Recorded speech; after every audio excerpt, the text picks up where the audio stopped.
double standards are clearly in evidence.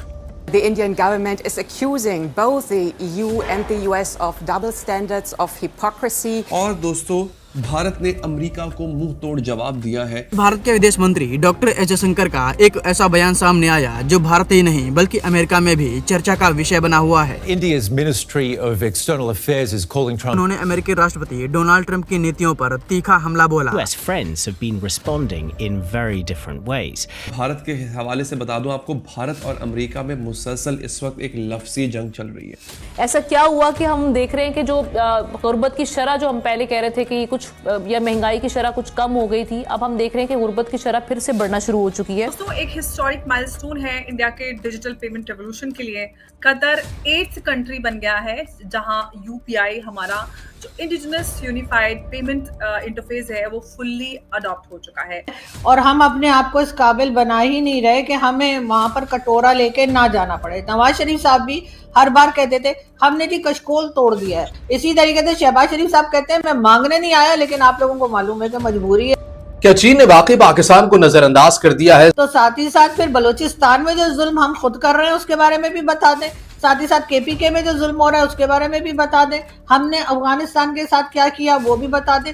तो अगर बात ही कर रहे हैं तो फिर सभी की बात करें। India feels it has been unfairly singled out because China, for instance, is buying even more crude oil from Russia. Turkey is also buying a lot of crude oil from. Bharat के विदेश मंत्री डॉक्टर एस जयशंकर ने आज United Nations G20 विदेश मंत्रियों की बैठक में जबरदस्त बयान दिया है। उन्होंने पाकिस्तान और अमेरिका दोनों को कड़ी चुनौती दी है। डॉक्टर जयशंकर ने पाकिस्तान को सख्ती से टोका, कहा आतंकवाद के खिलाफ कोई नरमी नहीं बरती जाएगी। उन्होंने स्पष्ट कहा किसी भी देश को आतंकवाद पर रियायत नहीं दी जाएगी। यह सीधे पाकिस्तान की आतंकवाद को बढ़ावा देने वाली नीतियों पर निशाना था। जियो पॉलिटिक्स के अंदर जो मीडिया दिखाता है वो है सेंसेशंस, वो है प्रॉब्लम्स, क्योंकि उनसे टीआरपी मिलती है। लेकिन जो एक्चुअल गवर्नमेंट है, जो गवर्नमेंट का काम है, जो जियो पॉलिटिक्स है, इट इज फार बियॉन्ड। सिर्फ पाकिस्तान ही नहीं, जयशंकर ने अमेरिकी दोहरे मानकों को भी बेबाकी से उजागर किया। उन्होंने अमेरिकी राष्ट्रपति डोनाल्ड ट्रंप की नीतियों पर कटाक्ष करते हुए कहा कि विकासशील देशों को टैरिफ और आर्थिक दबाव देकर शांति को खतरे में डाला जा रहा है। ये समझा रहा है वो यूनाइटेड नेशंस को कि सारा काम तो डोनाल्ड ट्रंप कर रहा है, मैं अकेला पूरी पृथ्वी का जो भार है अपने कंधे पे लेके चल रहा हूं। जैसे ग्रीक लेजेंड्स में कहा जाता है एटलस ने पूरी पृथ्वी का भार अपने कंधे पे ले रखा था। तो ये जो भाई है, ये पूरी पृथ्वी का भार अपने छोटे से कंधों पे लेकर ये चल रहा है और यूनाइटेड नेशंस को कहता है कि तुम लोग तो नालायक हो। जयशंकर ने जोर देकर कहा कि शांति विकास के लिए बेहद जरूरी है और इसे कमजोर करना कोई समाधान नहीं हो सकता। उन्होंने बताया कि युद्ध को सही ठहराना और आर्थिक बाधाएं डालना उन देशों को परजुदिक करता है जो पहले से ही कठिनाइयों से जूझ रहे हैं। कि जियो पॉलिटिक्स इतना स्ट्रेट फॉरवर्ड नहीं है जितना दिखता है, यही इंटरनेशनल डिप्लोमेसी है। अब एक और आते हैं कि जो क्लासिकल डिप्लोमेटिक मैनूवर होता है, हम वो देख रहे हैं। ट्रंप की अप्रोच बिल्कुल भी इमोशनल नहीं है, कैलकुलेटिव है, वो बेवकूफ नहीं है ट्रंप। डॉक्टर जयशंकर का यह साहसी वक्तव्य अंतर्राष्ट्रीय स्तर पर हलचल मचा रहा है और यह साफ करता है कि भारत आतंकवाद और अन्यायपूर्ण वैश्विक नीतियों के खिलाफ एक सख्त रुख अपनाएगा। इस खबर पर और अपडेट्स के लिए बने रहें। कहते हैं कि जो पाकिस्तान है उसको आपने माफ नहीं करना, उसको आपने पूरी दुनिया के सामने लेके जाना है, उसके इंटरनल इश्यूज को हाईलाइट करना है और ताकि आप ये बता सकें कि भाई साहब ये क्या कमाल की चीज जो है वो हुई है। एक बड़ी और अहम खबर सामने आई है। भारत के विदेश मंत्री डॉक्टर एस जयशंकर ने न्यूयॉर्क में G20 विदेश मंत्रियों की बैठक में दो देशों पाकिस्तान और अमेरिका को जमकर आड़े हाथों लिया। जयशंकर ने कड़े शब्दों में कहा कि आतंकवाद के खिलाफ किसी भी तरह की नरमी बर्दाश्त नहीं की जाएगी। उन्होंने स्पष्ट किया कि आतंकवाद पर रियायत देना किसी भी राष्ट्र की सहनशीलता नहीं हो सकती। यह बयान पाकिस्तान पर सीधे वार था, जो क्षेत्र में आतंकवाद को प्रोत्साहित करता रहा है। डॉक्टर जयशंकर ने अमेरिका की नीतियों को भी डबल स्टैंडर्ड करार दिया। उन्होंने कहा कि शांति और विकास एक दूसरे के पूरक है, लेकिन जब शांति को खतरे में डालकर विकास के रास्ते रोके जाते हैं तो इसका गंभीर नकारात्मक असर विकासशील देशों पर पड़ता है।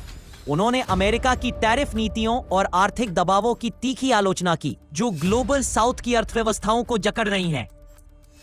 उन्होंने यह भी कहा कि युद्ध को जायज ठहराना और दूसरे देशों की आर्थिक जरूरतों की अनदेखी करना अहंकारी और संकीर्ण सोच है। ऊर्जा और आवश्यक संसाधनों पर लगे प्रतिबंधों का सीधा असर उन देशों पर पड़ता है जो पहले से कठिनाइयों से जूझ रहे हैं।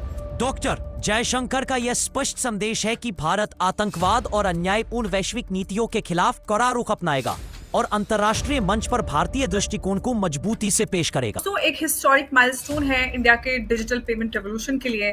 कतर 8th कंट्री बन गया है जहां यूपीआई हमारा जो इंडिजिनस यूनिफाइड पेमेंट इंटरफेस है वो फुल्ली अडॉप्ट हो चुका है।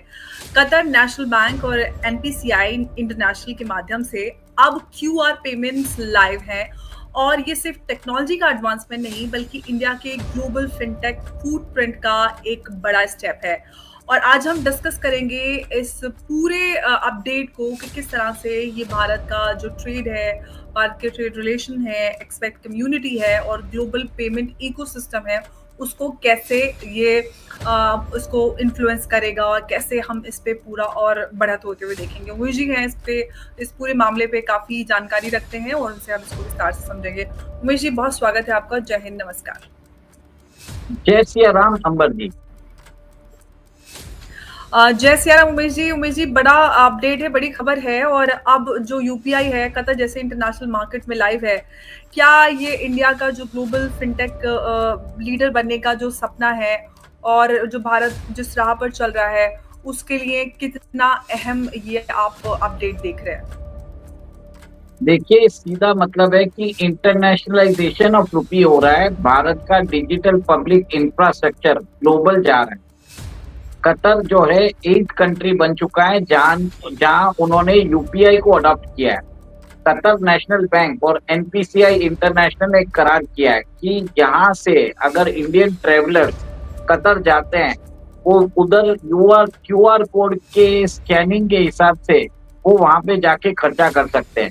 यहाँ पे इनका रुपी डिडक्ट हो जाएगा। कतर में जो मर्चेंट्स है उनको कतरी रियाल में पेमेंट मिल जाएगा।